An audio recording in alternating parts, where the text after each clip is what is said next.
Cactus, l'entretien du jour, accueille Maxence Ancel, présidente du collectif pour la paix en Afrique et membre du bureau politique de l'UDI, principal courant centriste de France.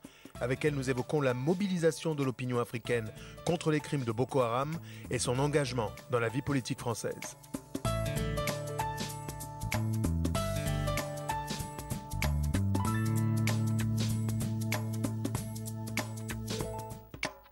Maxence Ancel, bonjour. Bonjour. Est-ce que la mobilisation à travers des manifestations est suffisamment efficace face à des pratiques barbares déployées comme celle de groupuscules à l'enseigne de Boko Haram, par exemple?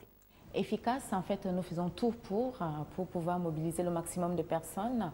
En fait, une fois passé l'indignation, la dénonciation, il faut passer à l'action, tout simplement. Donc, nous faisons tout pour pouvoir mobiliser le maximum de personnes pour la lutte contre cette secte barbare, il faut utiliser ces termes.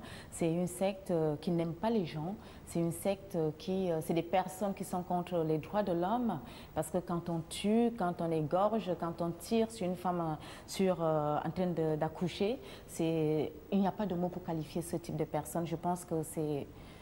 J'ai envie de dire, si on pouvait les éradiquer. Ça, c'est vraiment les termes que j'ai envie d'utiliser contre ces personnes parce qu'ils n'ont pas de cœur. Alors, le foyer irradie et touche de nombreux pays. C'est parti du Nigeria, ça bascule du côté du Cameroun. Le Niger est impacté. Une force d'interposition se met en place. Qu'est-ce que vous pensez qu'elle peut faire ? En fait, on espère déjà qu'elle sera à la hauteur parce que ces gens sont lourdement armés. Qui les arme? D'où viennent les armes de Boko Haram?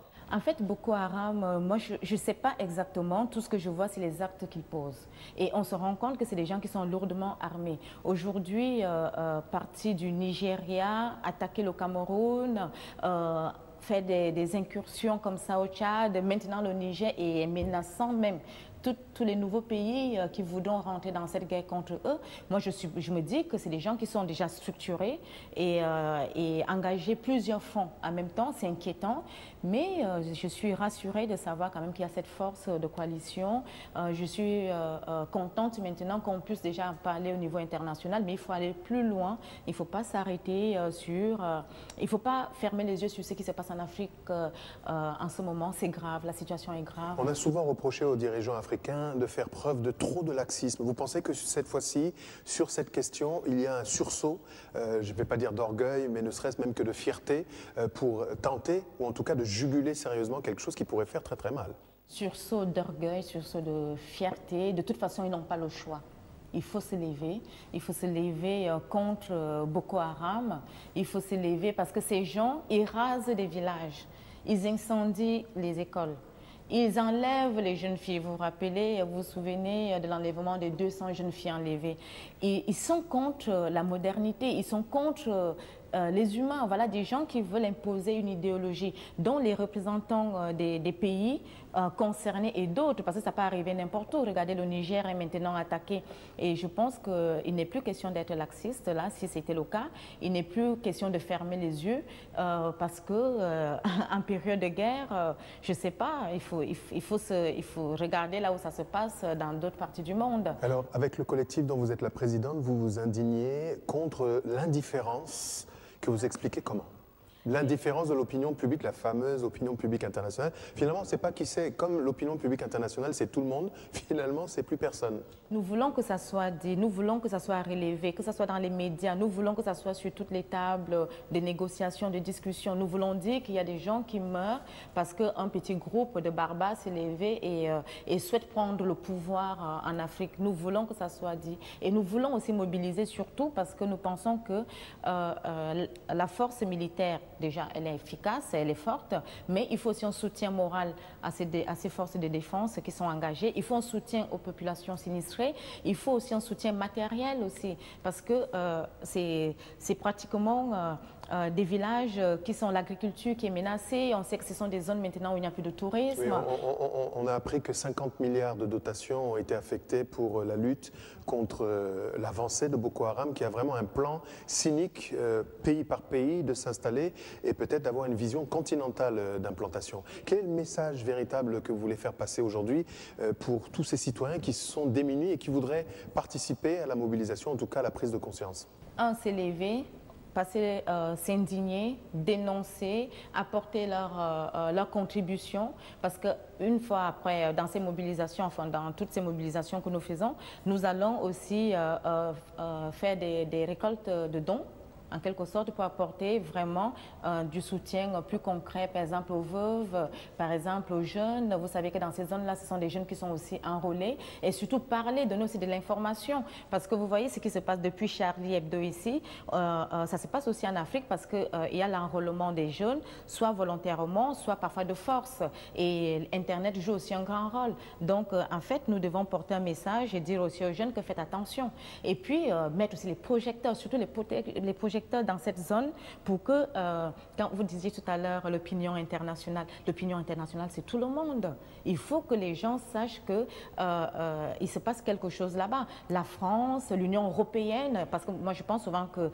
comme disait récemment le président camerounais, à problème global, réponse globale. Donc il faut que l'Union européenne puisse s'investir là-dessus. L'Union africaine déjà, on peut louer ce qu'elle est en train de faire, mais il faut que ça soit très large, la mobilisation doit être très très large.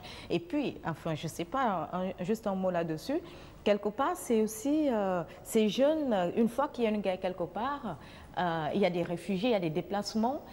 Aujourd'hui, on compte au Cameroun 40 000 déplacés à l'intérieur du Cameroun. Donc, c'est incroyable ce qui est en train de se passer. Et après, passer ce cap, les gens vont bien vouloir se réfugier ailleurs. Donc, il ne faudra pas qu'on s'en émeuve plus tard que, mais qu'est-ce qui s'est passé? Pourquoi il y a de plus en plus de gens qui viennent? Et nul n'est à l'abri, aucun pays n'est à l'abri. Aucun pays n'est à l'abri. Alors, vous êtes une femme extrêmement dynamique, franco-camerounaise, militante dans la société civile, présidente de l'association Clairvoyance pour la diversité. Vous êtes l'une des rares membres du bureau national d'un parti, l'UDI, qui est la principale formation qui représente la mouvance centriste française. Comment est-ce que vous expliquez cette sorte de mixophobie? C'est-à-dire qu'il y a très peu de gens aux cheveux hirsutes, originaires d'Afrique, du reste du monde, qui occupent le bureau national d'un parti national en France. Comment est-ce que vous l'expliquez? Bah, c'est tout simplement l'amour de l'autre. J'essaie de défendre les valeurs humanistes. Mais pas à votre niveau. Je dis que les partis politiques, à part vous, font... Je vais peut-être un peu choquer. Le parti qui intègre le plus de personnes issues, comme on dit, de l'immigration, qui est une locution qui énerve certains, c'est le Front National, paradoxalement. Je parle à l'échelon des bureaux. Comment est-ce que vous expliquez? Bah, déjà... Personnellement, je sais pas comment vraiment l'expliquer, sinon ça sera comme si c'était une sorte de langue de bois. C'est pas évident, il faut le dire. C'est pas évident. Les partis politiques, c'est comme la jungle. Il faut se battre à l'intérieur. Il y a même des personnes qui sont là depuis, qui se battent tous les jours, mais qui malheureusement n'arrivent pas à accéder à ces postes-là. Donc, je pense tout simplement qu'il faut continuer. Il faut surtout pas déserter la politique. Il faut continuer à se battre à l'intérieur. Et justement, il faut aussi quelque part une sorte de synergie, travailler en synergie, essayer de mutualiser avec d'autres personnes, et puis la société civile, essayer de les attirer, les associations. Sur ce point de vue très précis, on a vu quand même des personnalités de qualité, originaires d'Afrique, au sud du Sahara ou au nord de l'Afrique, du Maghreb notamment, qui disaient que les partis ne les mettaient pas en position d'éligibilité et que quelque part c'était difficile d'être élu dans un parti. Moi j'ai connu ça. Vous avez connu ça? Oui, j'ai connu ça. J'ai connu, déjà pour vous dire, au dernier municipal, j'étais sur une liste, j'étais 10e, 9 ont été élus. On savait très bien que si on n'atteignait pas un certain pourcentage, je ne serais pas élu. Donc c'était à Paris, dans le 18e arrondissement. Le 18e arrondissement. Donc ça veut dire quand même que quand on veut, on peut imaginer qu'à tel nombre de pourcentage, tel sera élu. Surtout dans ces scrutins de liste, on pourrait facilement aussi privilégier, enfin aider. Parce que c'est vrai que si on veut que la population d'origine africaine puisse se sentir concernée, il faut qu'elle ait l'impression qu'il y a quand même des personnes qui les représentent. Mais alors, est-ce que vous êtes comme certains pour des quotas? Même si certains partis politiques, encore une fois, aussi bien pour la parité, pas pour les quotas parce qu'il n'y a pas de légifération en la matière, mais ne serait-ce que pour la parité, préfèrent payer des amendes plutôt que de respecter, entre guillemets, des quotas. Vous êtes pour ou contre les quotas? À titre personnel, vu comment je me bats et comment ça n'avance pas, je dirais que oui, je suis pour les quotas. Personnellement, je suis pour les quotas parce qu'au moins, et surtout, au-delà des quotas, c'est la méritocratie. Le problème, c'est quoi? C'est que vous allez constater, les élections comme les élections législatives, on va mettre facilement des gens comme de la chair à canon, allez vous mettre devant parce qu'il faut récolter des fonds après. Mais des élections où on sait très très bien que c'est un scrutin de liste, c'est là où on les sort et on met d'autres personnes. Et ça, c'est vraiment... Et on comprend aujourd'hui pourquoi les Français n'aiment plus la classe politique, parce qu'on ne fait pas tout pour pouvoir les représenter réellement, et ça devient une histoire de copinage. C'était ma prochaine question. Est-ce qu'on peut parler d'échec de la classe politique française, puisqu'on a vraiment aujourd'hui un rejet des électeurs. On voit que le Front National est en train de monter telle une lame de fond, que les questions d'immigration, c'est un échec total. On parle d'intégration, mais jusque combien de temps faudra-t-il parler d'intégration dès lors qu'on n'est pas couleur locale caucasienne? C'est un échec que vous partagez en ce qui concerne la classe politique qui voit des gens aller vers le Front National massivement? Oui, je partage l'échec. Je pense d'ailleurs ne pas être la seule, parce que je pense qu'aujourd'hui, c'est vraiment un constat qui est partagé même dans la classe politique. Mais maintenant, une fois de plus, passer la position de dénonciation, il faut qu'on arrive à passer aux actes. C'est ça le problème. Et ce n'est pas difficile. Quand il y a des scrutins de liste, mettez des personnes. Et des personnes il y a des personnes valeureuses. Et n'empêche que je vous dirais tout simplement que, puisque vous me parlez du Front National, j'ai envie de dire que ce n'est pas un exemple aussi de la démocratie, hein, le Front National. Le Front National agite pas mal de choses, se saisit de questions. C'est vrai que le Front National se saisit des questions, agite, mais quelles sont les solutions derrière? C'est ça le problème. Le trouble ne vient-il pas du fait que quelles sont les grandes différences? Quand vous avez l'UMP qui revendique avoir accédé au pouvoir en atomisant les voix du Front National, ça veut bien dire que le positionnement politique de l'UMP s'est effectué à droite de l'extrême droite. Donc quelque part, quelle est la véritable différence entre les positions de la droite ultra et celles du Front National, par exemple? Mais déjà, comme je ne suis pas de droite, donc je ne pourrais pas parler des positions de la droite, mais je pense que s'il faut siphonner les voix du Front National, il faut avoir un discours réel, un discours un discours réel, mais tout en même temps un discours de respect, parce qu'il ne faut pas insulter. Vous voyez souvent quand on fait la différence entre la droite et le Parti socialiste sur la question, par exemple, de l'immigration. Vous aurez des gens qui vous diront que la droite stigmatise les immigrés, et vous aurez des gens qui vous diront que le PS n'arrête pas tout simplement d'avoir une politique d'assistanat. Plus maintenant, c'est terminé. Voilà. Plus personne ne croit ça. Et personne ne croit ça. Donc comment est-ce qu'on résout? Gauche et droite aujourd'hui tapent sensiblement sur la même corde concernant l'immigration. Ben oui, mais parce qu'on est rattrapé, c'est ça la question. Rattrapé par quoi? On est rattrapé par la réalité. On se rend compte que, quelque part, il y a le Front National qui a fait son lit sur une question, et donc maintenant, ils sont obligés de s'approprier cette question-là. Il faut apporter des réponses justes, tout simplement. Alors, quelles sont vos réponses? Logement, socialisation par l'école, éducation, en quelques mots. Vous n'êtes pas encore élu, mais vous aspirez à l'être. Quel est votre programme? Surtout en matière d'immigration, je pense qu'il faut un discours respectueux et un discours vrai. Je pense qu'aujourd'hui, la France n'a plus vraiment les moyens de sa politique. Je pense qu'ici, en France, il y a un gros souci d'intégration. Je ne crois pas que pour pouvoir intégrer les gens, il faut les parquer dans certains quartiers. Parce que si vous les mettez tous, vous formez des ghettos et que les mêmes personnes se retrouvent là et que celui qui s'en sort arrive à prendre des dérogations pour envoyer son enfant dans une autre école, ça veut dire qu'il y a un vrai souci. Voilà la réalité de l'immigration. J'ai souvent coutume de le dire que quand je suis venue en France, à l'aéroport de Simalène, on ne m'avait pas remis mon ticket d'embarquement avec une liste d'allocation familiale. Mais il y a aussi beaucoup de fantasmes justement qu'on agite, que les immigrés coûtent à la France, que les immigrés... Ce qui est totalement... Ce qui est faux. Ce qui est faux. Le rapport Attali dit même l'inverse, que la France a besoin de ce vivier, de forces vives, etc. Mais c'est un discours qu'on ne peut absolument pas prononcer aujourd'hui. Je pense que tout simplement, il faut qu'il y ait une immigration aussi parce que la vérité est là, nous sommes en crise économique. Donc, si nous voulons adopter tous les points pour pouvoir faire rentrer de l'argent, il faut que quelque part, on arrive aussi à savoir comment attirer ceux qui peuvent venir aussi travailler. L'immigration aujourd'hui en France est essentiellement celle dite de regroupement familial.